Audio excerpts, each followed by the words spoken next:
Hello guys, Limit back with a very special video. First and foremost though, I would like to go ahead and thank Square Enix for giving me the opportunity to play Kingdom Hearts 3 early, namely the Olympus and Toy Story demos, so that I may give you my thoughts and opinions on what the game theoretically is at this point.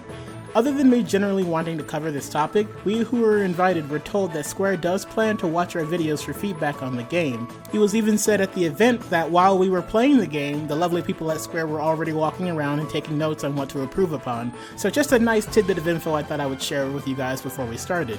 One more thing before we really start though, I plan to make this video in the format of the pros from the demo we played, and then later the cons and concerns I may have with the demos.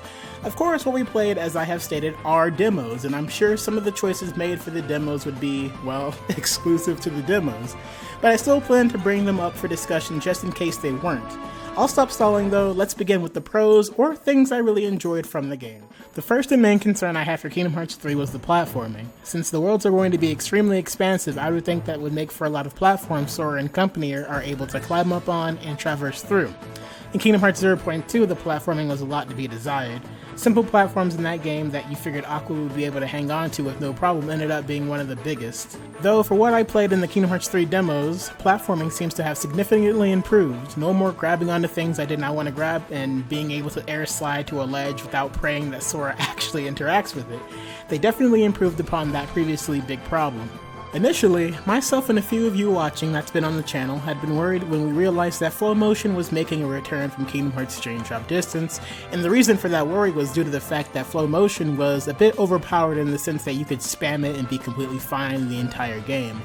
That worry did increase a bit with each new KH3 trailer that released because from what we could speculate, it seems Sora uses flow motion almost primarily for travel rather than fighting, and I can happily say we pretty much hit the nail on the head with that guess. While Sora does have an attack depending on the flow motion he is doing, it is extremely toned down from what it used to be, not doing that much damage to enemies and not having to use it primarily to deal with a specific situation like in Dream Drop Distance. There's also the inclusion of wall running, which all you have to do is run up to a wall that has a type of gleam on it, and Sora will automatically run up or alongside the walls, and I would find this to be very useful instead of trying to flow motion everywhere, and making it sort of like a chore to a certain extent. In Kingdom Hearts 3, you are able to have any 3 Keyblades equipped on your person at any time, and are able to switch between the 3 of them at any point. I find this to be an amazing inclusion since it makes for more options when fighting enemies and how it really reflects the theme of situation that the game seems to be going for. I know that for me personally, if I'm fighting the Max from the Toy Box world, I would want to have the Affinity Badge Keyblade equipped so I can use Hyper Hammer, since it seems to be the best options for giant enemies, if you're choosing not to fight them with mechs that is. Or if I wanted to use a lot of magic based attacks on a boss that has a weakness for it, then the Ever After Keyblade would be perfect. As I have just covered, you are able to switch between 3 Keyblades at any time, even during combat, and one thing I noticed right away was the ability to store your transformations in one Keyblade as you switch and use a different one. There isn't an official name for this mechanic, so I'll just call it transformation storage for now. I find this to be a neat little inclusion since even if you switch off of, say, Hyper Hammer, when you switch to a different Keyblade, use it for a while, and then switch back to Hyper Hammer, the progress bar still stays in the same area, so it doesn't deplete no matter what if the fight has ended or if you're roaming around the world. Just like in 0.2, they brought back the Air Guard, though this is really a first for Sora since he has never been able to guard anywhere but the ground before. But it's nice that it was added, and makes total sense with all the chaos around you in big open areas. Having more defensive options is always a great idea. From what I tested and from what I talked about with my friends who also played, we are not sure if it gives you a lot of invincibility frames like it did in Kingdom Hearts 2, but of course we are all very hopeful that it does. It's also a huge plus that you are able to act out of air guard fast like in 0.2, so you aren't barraged by enemies by being in the air too long. As I'm sure you have realized with every trailer we get for Kingdom Hearts 3 that there are a lot of different options for the player to choose from and adapt their combat style accordingly. This makes for an extremely diverse combat system and one I am looking very forward to as long as they are balanced correctly. There is no way we are going to start off with, say, 3 Keyblades, Tier 3 magics, every single attraction flow in the game, and so on and so forth from the beginning. But again, as long as Square is able to balance every single inclusion they make into the game, I think it's a good call to make. It's just a very easy thing to mess up if you aren't careful. I'll talk more about this later when voicing my concerns. One really cool thing to note is that shot locks are still in the same manner they were in 0.2. What I mean by that is that you still cannot spam shot locks, which I'm sure is very good to hear.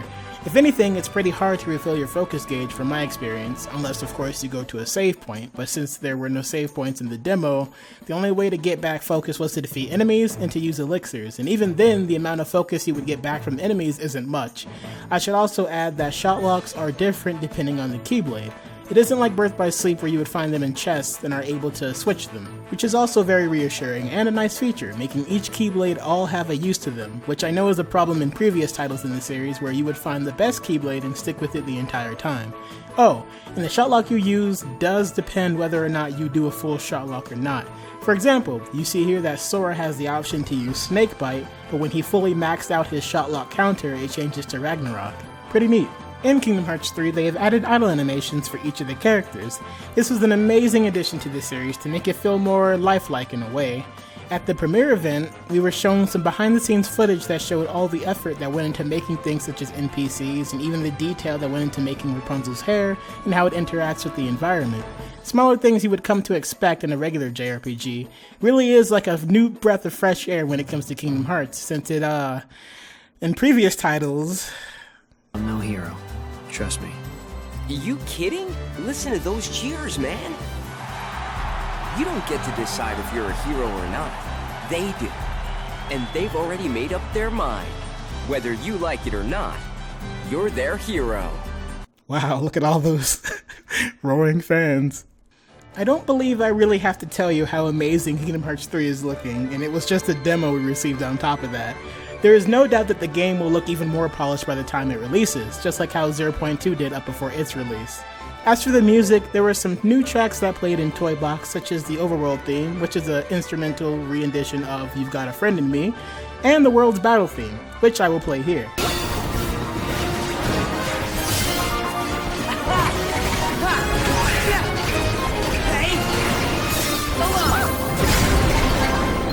There were also some older tracks in the series, but were remixed in such a way I didn't even know they were older tracks until I heard a certain part come up that I recognized. Very amazing work from Miss Yoko Shimomura and any others who play a part in Kingdom Hearts 3 soundtrack. Now you may be thinking, here we go with a gigantic list of cons, but honestly, I have more good things in this video than bad, and even then it's good to bring up any bad things or concerns you have with your favorite franchise so we can try and make it the best it can possibly be. With that being said, let's start with the first con. Yes, I know. It's the one thing I know you guys have been wondering about. I am here to say that Kingdom Hearts 3, at least the demo we played, is also suffering from floaty combat, and pretty badly too. Now, I see a lot of people ask me why it's bad to have floaty combat, which tells me they, number one, haven't noticed the problems with floaty combat, or number two, just don't care. You see, with having these flashy, floaty combos in Kingdom Hearts 3, it makes you very susceptible to getting damaged, or worst case scenario, killed. If you have noticed my gameplay while doing air combos, I'm really just flailing around having no real complete control over where Sora is. It seems as long as there is an enemy nearby, Sora acts like a complete magnet and propels himself towards the enemy, and that is not a good thing. In Kingdom Hearts 1 and Kingdom Hearts 2 Final Mix, air combos were extremely fast, which made for getting back down to the ground faster and easier, and also safely. Basically put, if I'm doing a combo in Kingdom Hearts 1 or 2, it's the fault of the player for getting hit due to the fact that you are probably attacking when an enemy is attacking. In Kingdom Hearts 3, with how many enemies there are in an area this big, when you are flailing around like a fish out of water, you are getting hit by enemies whether you want to or not. This is why having floaty gameplay is a problem in these games and should be fixed as soon as possible. If I were to give you a quick fix, I would focus less on flashy combos and more on practical ones. I don't really have a problem with the camera in Kingdom Hearts 3, as it usually works like every other good camera in the series. The problem arises when you are fighting larger enemies and trying to do flashy combos and or attraction flow when it starts to get a bit out of hand. This is a pretty simple fix that I'm sure will be mended by the full game's release, but I figured I would bring it up anyway so it's known. I am almost positive we will have combo modifiers just like we did in Kingdom Hearts 1 and 2 Final Mix and Kingdom Hearts 3, but this is another thing I still feel I should bring up so it's known. So that we aren't only focused on all the flashy things in Kingdom Hearts 3, being able to use Sora's base form combos would be extremely nice as well. I don't want it to be that quote-unquote tool you would only use in order to get your situation commands, just like in Birth by Sleep or Dream Drop Distance, where you would only use your base Keyblade combos to achieve your command styles. Having base form Sora have changeable combos like in Kingdom Hearts 1 and Kingdom Hearts 2 Final Mix made for a more diverse gameplay experience. Again, I don't want to think of my regular combos as a means for only situation commands that in my opinion would make the gameplay boring at a point if that's all there is to it. One bad thing I noticed is that you are not invincible during your links and finishers. You can still get hit while they're happening, and I'm sure you understand why this is a bad thing, but I'll still try to explain it. For example, let's use links and or summons, whatever you want to call them. For something that you have to use your entire MP bar for, you should at least be invincible during your link, especially so if it's a drawn out animation or cinematic. You would have no choice otherwise to get hit, and if it's not fixed, in my opinion, that's just not fair to the player. Imagine playing something like Critical Mode or Level 1, but are still getting hit during your links and or finishers. This is something I obviously think will be fixed by the main game, but in case there hasn't been any notice of it yet, here it is. I've covered this in previous videos, but for those who don't know, it is very easy to get situation commands in Kingdom Hearts 3. Basically, if you do a full combo or hit multiple enemies with magic, you have a lot of situation commands ready to go on top of attraction flow and Keyblade transformations. In 0.2, it took Aqua quite a bit to gain her Spellweaver command style or even her magic finishers, and I like that. I believe in order for situation commands to become more regulated and not make it hard for the player to traverse through them, is to make it like it was in 0.2. Of course, this is another one of those things where you would think they made them easy for you to get due to the demo, but if you look at 0.2's demo, it was still more hard to get situation commands in that, and there was no difference between that and the main game, which is why it's a huge concern for me. I do think this needs to be tuned up before the main game's release to make it an overall fun and balanced experience and not spam situation commands to win. The last con I'm going to cover is the slight input delay. I won't go much into this, but figured I should still bring it up. I remember talking to my friends about how there was a ton of input delay when we were trying to play the game. While I do think it could have been the TVs we were playing on, it's still good to bring this up just in case it really was an in-game related issue. Now to finish off the video, let's talk about a few concerns of mine I hope are addressed. Again, these are just my concerns and you don't have to agree with them, I just think it's a good time to mention them. Just a small concern I have is critical mode and also having it available right from the start, just like Kingdom Hearts 2 and Birth by Sleep. In recent games, I am pretty sure you had to unlock the difficulty before being able to try them, and I believe there really isn't a point to that. Having all difficulties be available right from the get-go is a nice inclusion I would like to see added, as I usually only play Kingdom Hearts games on the highest difficulty, and I'm sure that's true for a lot of people. The second half of this concern is that you were able to make critical mode in Kingdom Hearts 3 similar to how it was in Kingdom Hearts 2.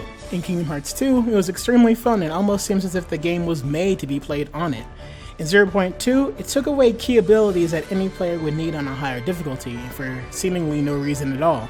It also halved your MP, which is also an unnecessary inclusion. In Kingdom Hearts 2 Final Mix, the experience you gained was lessened and your HP was halved, though you still had your magic at your disposal and it didn't take away any necessary gameplay options. If I could put it simply, 0.2 critical mode seems to have been made just to give players a hard time in a hard mode, while critical mode in Kingdom Hearts 2 Final Mix was made to give players a challenge, but also keeping the same fun tools and abilities you could have in any other difficulty. I just feel like if you're going to include a critical mode, have it be an option right from the get-go, and try your best to model it after the best example of critical mode we have gotten in the series, Kingdom Hearts 2 Final Mix. Again, this is just a concern of mine since it's something from previous games I really enjoyed, and that is Heartless Retaliation and Revenge Value. Though there was no chance for me to test Revenge Value in the demos, I can still showcase to you what I mean. A perfect example I could give you would be the Roxas boss fight in Kingdom Hearts 2 Final Mix or the Zodiac Phantom Aqua fight in 0.2. Revenge Value made it to where you could not combo bosses indefinitely to death, and they would in turn retaliate on you to get out of it. So it really made you think when you should attack and when you shouldn't. 0.2 did this perfect with Phantom Aqua, so I have no doubt it will also be in Kingdom Hearts 3. As for Heartless Retaliation, that is something that's mainly in Kingdom Hearts 2 Final Mix where you could attack a regular enemy and they would attack back right after. While there is no evidence of that in 0.2, I hope they can make it a thing in Kingdom Hearts 3. That's all for my concerns though, and thus marks the end of the video. I want to thank you guys so much for watching, and once again thanks Square Enix for giving me the opportunity to even be able to cover these demos like I have, but at the same time to you guys for giving me that chance in the first place. I could not be more thankful. Once again, Square Enix did tell us attendees that they were going to watch all of our videos for feedback in an effort to make the game better. If you guys could share this video around as much as you can, or even leave a simple like on it, that would work absolute wonders. I also humbly request that you guys do the same for all of my other friends who were attendees and made an impressions video if it's not too much trouble.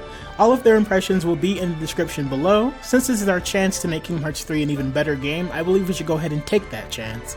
Are there any concerns you guys have with Kingdom Hearts 3 that I didn't cover in today's video? If so, please leave them in the comment section below so we can talk about them, and if they're big enough to warrant a video, I will do so. Again, thank you all so much for watching. It's been Limit, and I will see you guys in the next one. Peace.